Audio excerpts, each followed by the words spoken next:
നമസ്കാരം. ശ്രീകൃഷ്ണ കഥാമൃതം ഭാഗം 677 677. ഓം ഗം ഗണപതയേ നമ. ഓം സംസരസ്വതേ സ്വാഹ. ഓം ശ്രീ ഗുരുഭ്യോ നമ. ഓം ശ്രീ രംഗനാഥ ശർമ്മണേ നമ. നാരായണ നാരായണ നാരായണ നാരായണ നാരായണ നാരായണ നാരായണ നാരായണ നാരായണ നാരായണ നാരായണ. ഓം ശ്രീകൃഷ്ണാർപ്പണമസ്തു. ഓം ശ്രീകൃഷ്ണായ പരമാത്മനേ നമ. ഓം ശ്രീകൃഷ്ണായ പരബ്രഹ്മണേ നമ. ഹരേ രാമ രാമ രാമ ഹരേ ഹരേ, ഹരേ കൃഷ്ണ കൃഷ്ണ കൃഷ്ണ ഹരേ ഹരേ. ശ്രീകൃഷ്ണ കഥാമൃതം ഭാഗം 677. 176 സർഗം. രാജസൂയ വിജ്ഞാപനവും മറ്റും എക്സെട്ര എക്സെട്ര. അതിൽ 30ാമത്തെ ശ്ലോകം ആണ് പറഞ്ഞു നിർത്തിയത്. അത് അജാതശത്രുവോട് അമ്പാർന്ന് അരുൾ ചെയ്താൻ മഹാപ്രഭു. അത് രണ്ട് വരിയിൽ അർത്ഥം കിട്ടും. അതുകൊണ്ട് ഞാൻ അവിടെ നിർത്തി. അടുത്ത 2 വരിയിൽ കിട്ടില്ല. അതൊരു കണ്ടിന്യൂസ് പ്രോസസ്സാണ്. അപ്പോൾ ഇന്നലെ ഞാൻ അവിടെ നിർത്തി. അജാതശത്രുവോട് അമ്പാർന്ന് അരുൾ ചെയ്താൻ മഹാപ്രഭു. ഭഗവാൻ പരമസ്നേഹത്തോടുകൂടി അജാതശത്രു എന്ന് പറയുന്ന ധർമ്മപുത്രരോട് താഴെ പറയുന്ന പോലെ പറഞ്ഞു. അതെന്താണെന്ന് ഇന്ന് പറയാമെന്നാണ് പറഞ്ഞത്. അതെന്ന് പറയാം. ഉദ്ധവർ ചൊല്ലിയ വിധം കൃഷ്ണൻ ഭീമാർജുനാന്യുതൻ. ഉദ്ധവൻ ചൊല്ലിയ വിധം മന്ത്രിസത്തമനായിരിക്കുന്ന ബൃഹസ്പതി ശിഷ്യനായിരിക്കുന്ന ഉദ്ധവർ ആണ് ഉഗ്രസേന മഹാരാജാവിൻ്റെ മന്ത്രിസഭയിലത്തെ പ്രധാനമന്ത്രി.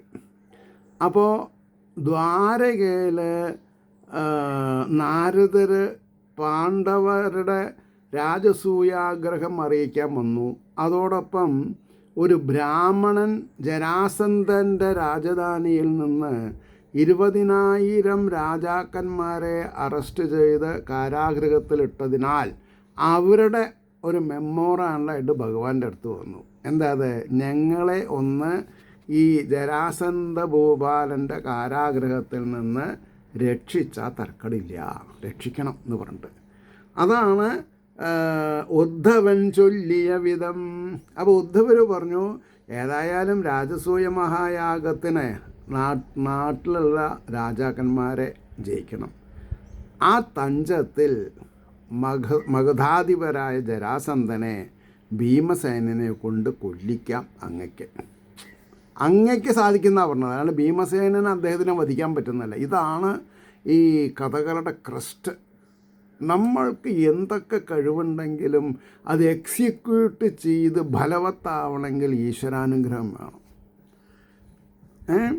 കൃഷ്ണൻ ഭീമാർജുനാന്യുതൻ. ഭഗവാൻ എന്ത് ചെയ്തു?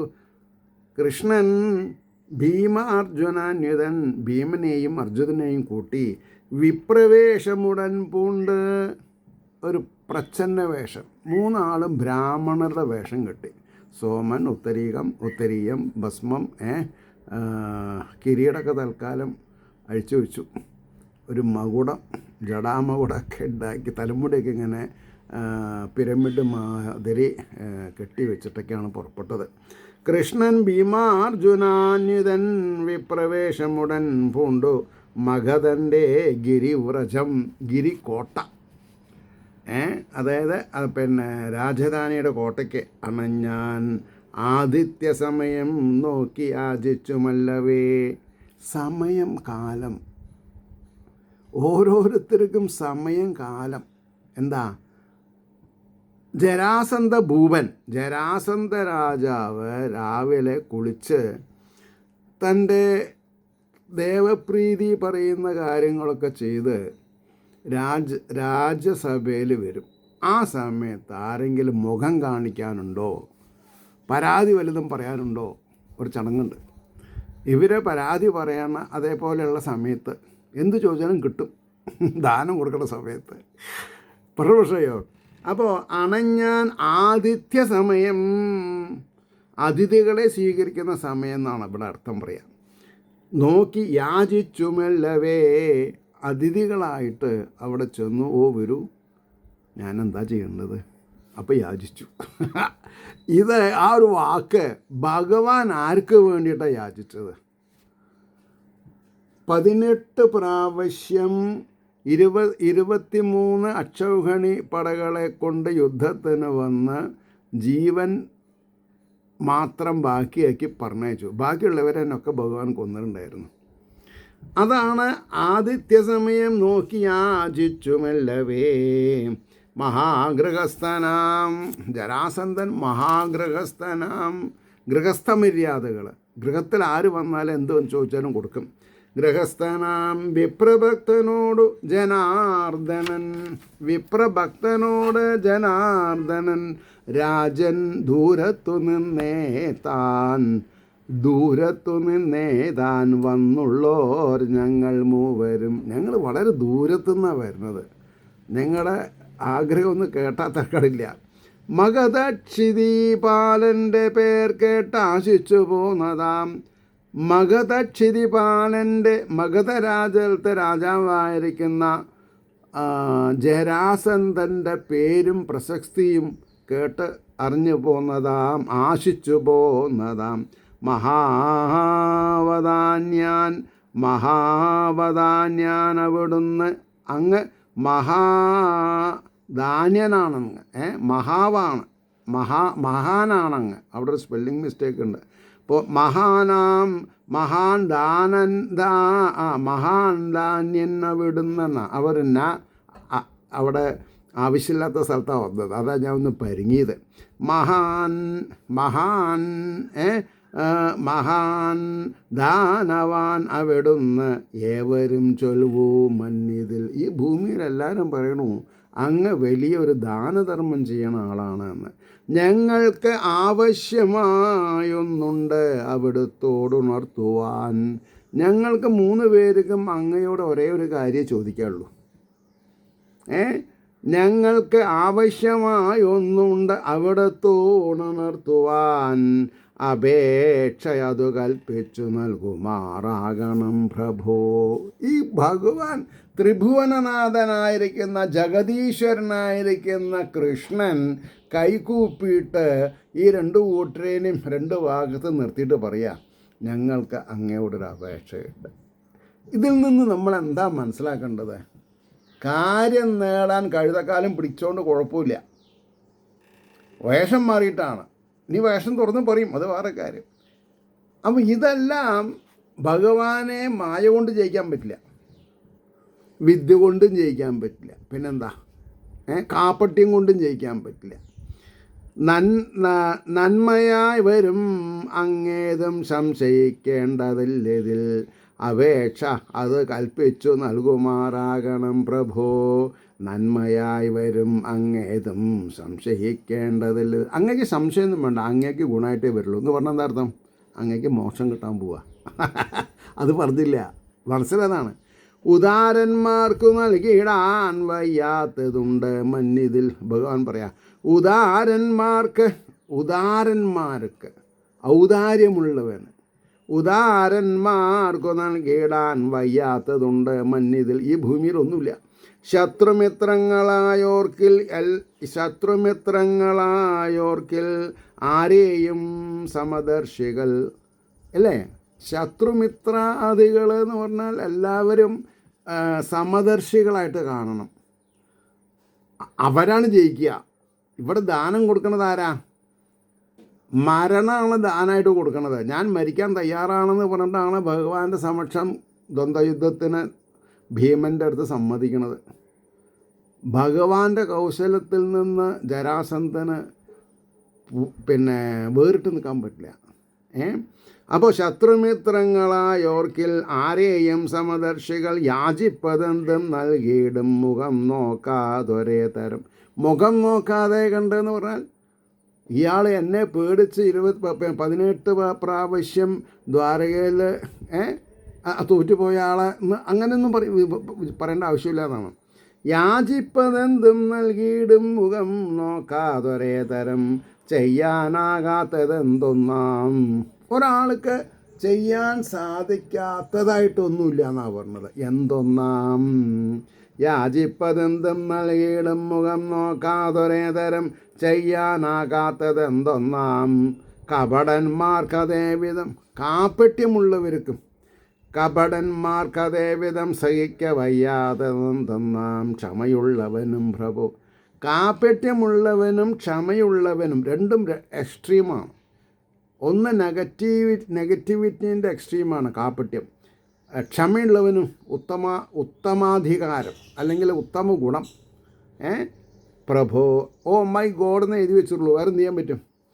നശിച്ചു പോം ശരീരത്താൽ, ഇന്നല്ലെങ്കിൽ നാളെ നശിച്ചു പോം ശരീരത്താൽ നല്ല കാലത്തു മനുഷ്യൻ നാളെ ഉള്ളോർക്കു വാഴ്ത്തിയിടത്തക്ക പേർ നേടി മിന്നണം.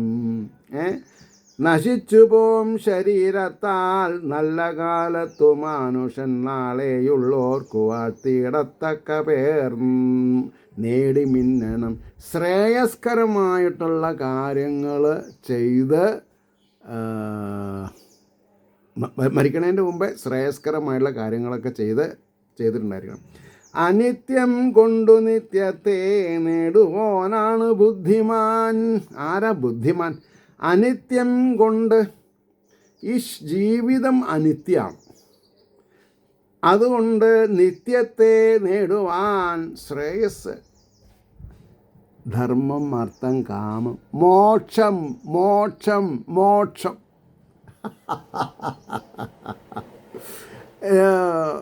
VS അച്യുതാനന്ദനെ എനിക്ക് പെട്ടെന്ന് ഓർമ്മ വന്നു. ഞാൻ അറിയാതെ കണ്ട് ശ്രമിച്ചതാ. നേടുവോനാണ് ബുദ്ധിമാൻ ദദീജി. ഉദാഹരണം പറയാണ്, ദദീജി രന്തിദേവൻ തൊട്ടുള്ളോർ ആ മട്ടിലല്ലയോ. പേർ കേട്ടത് അവിടുന്നോർക്കിൽ ആ വിധം തന്നെ യോഗ്യനാം.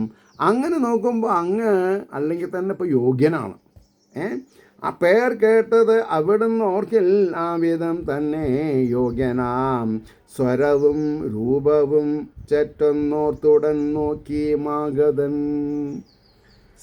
സ്വരവും രൂപവും ചെറ്റൊന്നോർത്തുടൻ നോക്കി മാഗതൻ. മൂപ്പര് ചില്ലറക്കാരനല്ല. ഇവരുടെ ശബ്ദം, ഇവരുടെ രൂപം എന്തോ എനിക്ക് ഓർമ്മ വരുന്നു. ഇവരാരാണ്? ചൊല്ലിനാൻ ഞാൻ തഴമ്പല്ലി. കയ്യിലെന്താ? മൂന്നാളുടെയും ഞാൻ തഴമ്പല്ലി. ഞാണ് കെട്ടി ശരം വിട്ട പ്രവൃത്തിയിൽ എക്സ്പെർട്ടായിരിക്കാണ് കയ്യിൽ തഴമ്പുണ്ടാവുക. അതല്ലീ കാണണത്. അപ്പോൾ ഭഗവാൻ സർവജ്ഞനാണ്. പക്ഷേ ഈ ഭഗവാൻ അഹം ബ്രഹ്മാസ്മി തത്വമസി എന്നുള്ള നിലയിൽ മഗധൻ്റെ ഉള്ളിലും ചൈതന്യമുണ്ട്. ആ ചൈതന്യത്തിനെ നമുക്ക് കുറച്ച് കാണാൻ പറ്റുമോ? പറ്റില്ല. ഇവിടെ സമദർശി എന്ന് പറയുകയും ചെയ്തു. അപ്പോൾ ആ ടിറ്റ് ഫോർ ടാറ്റ് എന്ന് പറയുന്ന ഉത്തരവാദിത്വത്തിൽ മഗധൻ്റെ ഇൻ്റലിജൻസ് ഉണർന്നു. അയാൾ റിയലൈസ് ചെയ്യാണ് ഇവർ സാധാരണക്കാരല്ല. എന്നാലും ഞാൻ എൻ്റെ നിത്യവൃത്തിയിൽ ദാനം ചെയ്യുന്ന സമയത്ത് ഇവർ വന്ന് ചോദിക്കുക. കാരണം ഞാൻ ആൾക്കാർ അവർ മാറി വന്ന് പ്രച്ഛന്ന വേഷധാരികളായിട്ട് വരികയാണെങ്കിലും ഞാൻ കൊടുക്കാതെണ്ടിരിക്കില്ല, ഞാൻ കൊടുക്കും. അവർ ചോദിക്കണേ ഞാൻ കൊടുക്കുന്ന. ചൊല്ലിനാൻ ഞാൻ തഴമ്പല്ലി കയ്യിൽ വെണ്ണീരിൽ മൂടിയോ. കയ്യിൽ വെണ്ണീരിൽ മൂടിയോ. ഏതോ രാജന്യബന്ധുക്കളാവാം നേർ തന്നെ യോധിടാം. ഏതോ രാജവംശത്തിൽപ്പെട്ട ആൾക്കാരാണ് നിങ്ങൾ. ഏതോ രാജന്യബന്ധുക്കളാവാം നേർ തന്നെ ഓതിടാം. സത്യം പറഞ്ഞോളൂ, ഞാൻ തരും. ഞാൻ ഇപ്പോൾ ഈ സമയം ഇന്ന് വരെ ഗൃഹസ്ഥാശ്രമം എന്നുള്ള നിലയ്ക്ക് ഈ സമയത്ത് ചോദിച്ചവർക്ക് കൊടുത്തിട്ടുണ്ട്. നിങ്ങൾ ആരാണെങ്കിലും സത്യം പറഞ്ഞോളൂ, ഞാൻ തരാം. ഏതായാലും വിപ്രവേശം കെട്ടി വന്ന നിലയ്ക്കു ഞാൻ. അൾട്ടിമേറ്റാണ് വിപ്രവേശം. അതായത് ആദ്യത്തെ 25 വർഷം എന്താ പറയുക, ശാസ്ത്രങ്ങൾ പഠിക്കുക, വിദ്യാർത്ഥി അല്ലേ, ബ്രഹ്മചര്യാവസ്ഥ, അത് കഴിഞ്ഞാൽ ഗൃഹസ്ഥൻ, പിന്നെ വാനപ്രസ്ഥൻ കഴിഞ്ഞിട്ടാണ് സന്യാസം. അതവിടെ നിൽക്കട്ടെ. പക്ഷേ ഈ ചാതുർവർണ്ണ്യത്തിൽ ബ്രാഹ്മണ ക്ഷത്ര വൈശ്യ ശൂദ്ര, അതിൽ ബ്രാഹ്മണൻ ഉത്തമനാണ്. അപ്പോൾ ബ്രാഹ്മണൻ്റെ വേഷം കെട്ടി വന്നാൽ ആ വേഷത്തെ മാനിക്കണം എന്നാണ്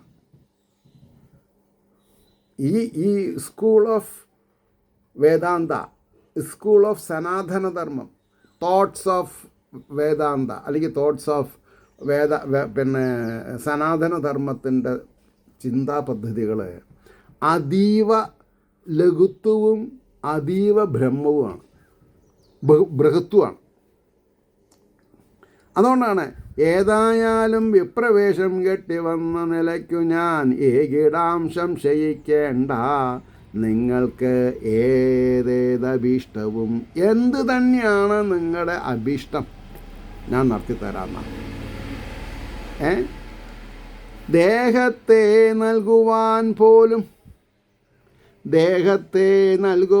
പോലും മടിച്ചിടില്ല മാഗതൻ, ദേഹത്തെ നൽകുവാൻ പോലും മടിച്ചിടില്ല മാഗതൻ, വാമനൻ കള്ളവേഷത്തിൽ അണഞ്ഞിട്ടും മഹാബലി സർവസ്വവും നൽകിയില്ലേ.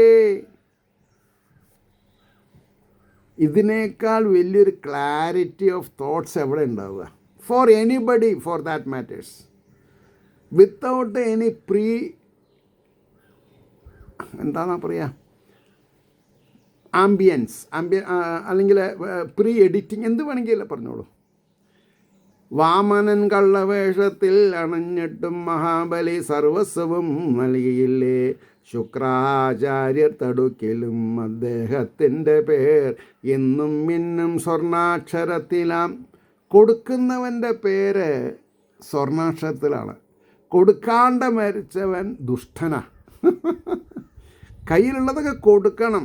പറഞ്ഞു ശൈലേ, സൽകീർത്തി നേടുവാൻ തക്ക സന്ദർഭം കിട്ടിയും നരൻ, സൽകീർത്തി നേടുവാൻ തക്ക സന്ദർഭം കിട്ടിയും നരൻ ഉപയോഗിക്കുകയില്ല എങ്കിൽ ജീവിച്ചിട്ടെന്തുതാൻ ഫലം. സൽക്കർമ്മം ചെയ്യാൻ മനുഷ്യജന്മം കെട്ടിയിട്ട് സൽക്കർമ്മം ചെയ്തിട്ടില്ലെങ്കിൽ, ഉപയോഗിക്കുന്നില്ല എങ്കിൽ ജീവിച്ചിട്ട് എന്തുതാൻ ഫലം. ഇതൊക്കെയാണ് എനിക്ക് കൂടുതൽ വ്യക്തിപരമായിട്ട് എന്തൊക്കെ അസ്വസ്ഥതകളുണ്ടെങ്കിലും, ശരീരത്തിന് അസ്വസ്ഥതകളുണ്ടെങ്കിലും അതിനൊക്കെ ഞാൻ തൃണവൽക്കരിച്ച് ഈ അധ്യയന പരിപാടി, ഇതൊരു അധ്യയനമാണ്, അധ്യാപനാണ്, പഠിപ്പിക്കലാണ്. ഞാൻ പഠിച്ചതല്ലേ എനിക്ക് പഠിപ്പിക്കാൻ പറ്റുള്ളൂ. അപ്പോൾ ഞാൻ വളരെ വൈകിട്ടാണെങ്കിലും അങ്ങനെ വേണമല്ലോ. ഞാൻ പഠിക്കുന്ന സമയത്ത് വളരെ മോശമായിരുന്നു. That is A fact. എൻ്റെ പലരും പറയും, നിങ്ങളെന്താണ് ഇത് എപ്പോഴെപ്പോഴും വിളിച്ചു പറഞ്ഞതാണ്. അത് വിളിച്ച് പറഞ്ഞെങ്കിൽ നിങ്ങൾക്ക് എങ്ങനെ അറിയാം? ഓരോ ദിവസവും ഓരോ കാഴ്ചപ്പാടുള്ളവരാവാം ഇത് വായിക്കണത് അല്ലെങ്കിൽ കേൾക്കണത്. അതുകൊണ്ടാണ് സൽകീർത്തി നേടുവാൻ തക്ക സന്ദർഭം കിട്ടിയും നരൻ ഉപയോഗിക്കില്ല എങ്കിൽ ജീവിച്ചിട്ടെന്തു ഫലം എന്നോർത്ത് മാഗധൻ പൂണൂൽ പിടിച്ചും കൊണ്ടു ചൊല്ലിനാൻ. താൻ ധരിച്ചിട്ടുള്ള പൂണൂൽ പിടിച്ചും കൊണ്ട് സത്യം ചെയ്യണം. എന്നോർത്ത് മഗധൻ പൂണൂൽ പിടിച്ചും കൊണ്ടു ചൊല്ലിനാൻ. മഹാബ്രാഹ്മണരെ നിങ്ങളിഷ്ടം ചോദിച്ചുകൊള്ളുവിൻ. ഉദാരശീലൻ മഗധേന്ദ്രൻ ഈ മട്ടുരയ്ക്കവേ സസ്മിതം അംബുജാക്ഷൻ. വളരെ സന്തോഷമായി ഭഗവാന്. ഉദാരശീലൻ മഗധേന്ദ്രൻ ഈ മട്ടുരയ്ക്കവേ സസ്മിതം അംബുജാക്ഷൻ പരിഭ്രമിച്ചങ്ങനെ പാർത്ഥൻ പോലും പരുങ്ങവേ ചൊല്ലി. മഹാനുഭാവൻ, ഭഗവാൻ മഹാനുഭാവനാണ്. ഇത് കേട്ടപ്പോൾ പാർത്ഥൻ പോലും അർജുനൻ പോലും ഒന്ന് നെട്ടി വിറച്ചു. ഗാണ്ഡീവധാരിയായിരിക്കുന്ന അർജുനൻ ഞെട്ടി മാഗധൻ്റെ സത്യപ്രതിജ്ഞ കേട്ടപ്പോൾ.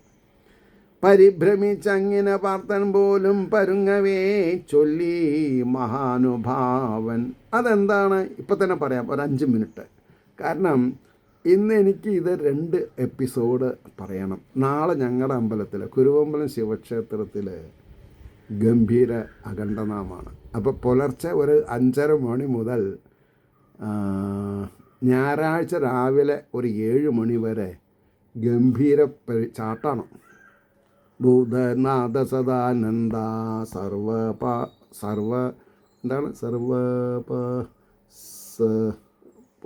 സദാനന്ദ അതായത് എല്ലാ മഹാബാഹോ, പിന്നെ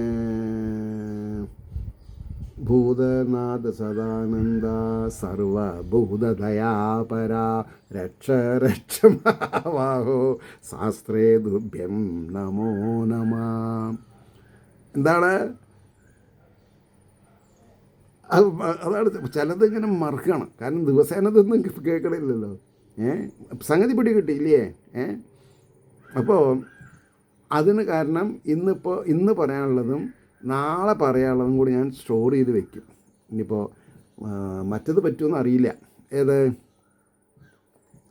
നാളെ കാലത്തേക്കും മറ്റന്നാൾ കാലത്തേക്കും ഉള്ള ഭാഗവതം അല്ല, അതെ ശ്രീമദ് ഭാഗവതം മൂലം പ്രഭാഷണം പറയാൻ പറ്റുമോ അറിയില്ല, നോക്കാം. അപ്പോൾ ഇതി ശ്രീകൃഷ്ണകഥാമൃതേ കലികൽമഷനാശനെ ലീലാകാണ്ഡേ ഷൽസപ്തത്യധികശതതമ സർഗഃ സർവത്ര ഗോവിന്ദനാമ സങ്കീർത്തനം. ഗോവിന്ദ ഗോവിന്ദ. 177 സർഗം ജരാസന്ധവധം. ഇഷ്ടം നൽകാൻ ഉറപ്പിച്ച നിൽക്കേ നിലയ്ക്ക് എല്ലാം മുരച്ചിടാം. കൃഷ്ണന് സന്തോഷം. ഇഷ്ടം നൽകാൻ ഉറപ്പിച്ച നിലയ്ക്ക്, സത്യം ചെയ്തുല്ലോ പോണോല് പിടിച്ചിട്ട്, നിങ്ങൾ ചോദിക്കണം എന്താ വെച്ചാൽ തരാമെന്ന്. അപ്പം ഇനി ഇഷ്ടം നൽകാൻ ഉറപ്പിച്ച നിലയ്ക്ക് എല്ലാം മുരച്ചിടാം. സത്യം പറയാം. ഉണ്ണാൻ വന്നവരല്ല ഞങ്ങൾ വിപ്രരല്ല മഹീശ്വര. ആ ഒരു വാക്ക് എനിക്ക് അങ്ങേയറ്റം ഹൃദയസ്പർശമായി. കാരണം ജഗദീശ്വരൻ വേറൊരാളെ ഈശ്വര എന്ന് വിളിക്കുക. കൃഷ്ണൻ വിളിക്കണു, ഉണ്ണാൻ വന്നവരല്ല ഞങ്ങൾ വിപ്രരല്ല മഹീശ്വര. ഈ ഭൂമിയുടെ ഈശ്വരനാണ് താൻ. ഇവിടെ ഞങ്ങൾ വന്നത് ഞഞ്ഞഞ്ഞം കഴിക്കാനല്ല, യുദ്ധം ചെയ്ത് തന്നെ തോൽപ്പിക്കാൻ വന്നവരാ. ആലോചിച്ചു നോക്കൂ. അല്ലെങ്കിൽ 18 പ്രാവശ്യം ഞാൻ തനിക്ക് ജീവൻ ദാനം ചെയ്ത ആളാണോടോ എന്നാണോ പറഞ്ഞത്? അല്ല, മഹീശ്വര. യുദ്ധാർത്ഥികൾ അതും ദ്വന്ദ്വയുദ്ധം. ഞങ്ങൾ യുദ്ധത്തെ അർത്ഥിച്ചിട്ട് വന്നിട്ടുള്ളവരാ. അതും ദ്വന്ദ്വയുദ്ധം കാക്ഷിച്ചു പോന്നതാം കണ്ടിട്ടുണ്ടങ്ങ് പാഞ്ചാലി സ്വയംവരണ വേളയിൽ. പാഞ്ചാലി സ്വയംവര വേളയിൽ അങ്ങും വന്ന് അവിടെ എന്തോ പാഞ്ചാല ഭൂപൻ ഒരു യന്ത്രമൊക്കെ പ്രതിഷ്ഠിച്ചിട്ടുണ്ടായിരുന്നു. അങ്ങ് ഉന്നം പഴിച്ച് വീണു. ഞാൻ അങ്ങേ കണ്ടിട്ടുണ്ടതാ, അതിന് ശേഷം കണ്ടിട്ടുണ്ട്. അതുകൊണ്ടാണ് അങ്ങക്ക് ഞങ്ങളേനൊക്കെ അല്ലേ, പിന്നെ കാരണം ഈ 18 പ്രാവശ്യം തോൽപ്പിച്ച് പറഞ്ഞയച്ച സമയത്ത് അർജുനനും ഭീമനും ഇല്ലല്ലോ. ഭീമനെയും അർജുനനെയും കണ്ടുള്ളത് എപ്പോഴാണ്? പാഞ്ചാലിനെ കിട്ടുമോ വിചാരിച്ചിട്ട് അവിടെയും പോരുണ്ട്. അതാണ് കണ്ടിട്ടുണ്ടങ്ങ് പാഞ്ചാലി സ്വയംവരണവേളയിൽ ഞങ്ങൾ മൂവരെയും പേരും ചൊല്ലാം നേർ. ഇവൻ അർജുനൻ ശരിക്കു നോക്കിടാം. ഞാനിത്തഴമ്പാം 2 കൈയിലും ഞാൻ നിൻ തഴമ്പാം 2 കൈയിലും ഇദ്ദേഹം ഭീമസേനാഖ്യൻ. അപ്പോൾ ഇവൻ എന്ന് പറഞ്ഞത് സമപ്രായക്കാരനാവകാരനാണ്. പാണ്ഡവരിൽ രണ്ടാമനായിരിക്കുന്ന ഭീമസേനൻ സ്വല്പം സീനിയറാണ് വയസ്സിൽ. ആരിൽ നിന്ന്? ശ്രീകൃഷ്ണ ഇദ്ദേഹം ഭീമസേനാഖ്യൻ യുധിഷ്ഠിര സഹോദരൻ ഗദായുദ്ധത്തിൽ ഇന്നിപ്പോൾ ഒരു പേർ കേട്ട മാന്യൻ. ഗദായുദ്ധത്തിൽ ഗദായുദ്ധത്തിൽ ഇപ്പോൾ ഒരു പേർ കേട്ട മാന്യനാം എന്ന് പറഞ്ഞാൽ അങ്ങയുടെ ശത്രുവാണ് നർത്തായി. ഇവിടെ മഹീശ്വര എന്ന് വിളിച്ച ബഹുമാനം ശരിക്ക് പിന്നെ ബലരാമസ്വാമിയാണ് ജരാസന്ധന് എന്ത് പഠിപ്പിച്ചിട്ടുള്ളത്? ഗദായുദ്ധം. അതുകൊണ്ടൊന്നും താൻ രക്ഷപ്പെടാൻ പോണില്ല, ഇവൻ പേര് കേട്ട ഒരു ഗദായുദ്ധക്കാരനാണെന്ന് പറഞ്ഞിട്ടുണ്ട്. അവിടെ ഞാൻ നിർത്താം. രണ്ട് മൂന്ന് ശ്ലോകമാണെങ്കിലും അല്ലേ. അതുകൊണ്ടാണ് പറഞ്ഞത് പേർ കേട്ട മാന്യനാം എന്ന് പറഞ്ഞു. ഭാഗ്യഭാഗം. നിങ്ങൾക്ക് എങ്ങനെയാലും ഞാൻ 2 എപ്പിസോഡ് ഏർപ്പാട് ഇപ്പം തന്നെ 2ാമത്തെ എപ്പിസോഡ് വായിച്ചിട്ട് നിർത്തും ഞാൻ. മനസ്സിലായില്ലേ? അങ്ങനെ ഇരിക്കുന്ന ശ്രീഹരിയുടെ അനുഗ്രഹാശസ്സുകൾ സദാസമയം നിങ്ങൾക്കൊരു ആവരണമായി കവചമായി തീരട്ടെ എന്ന് പ്രാർത്ഥിച്ചുകൊണ്ട് ലോകാ സമസ്ത സുഖിനോ ഭവന്തു.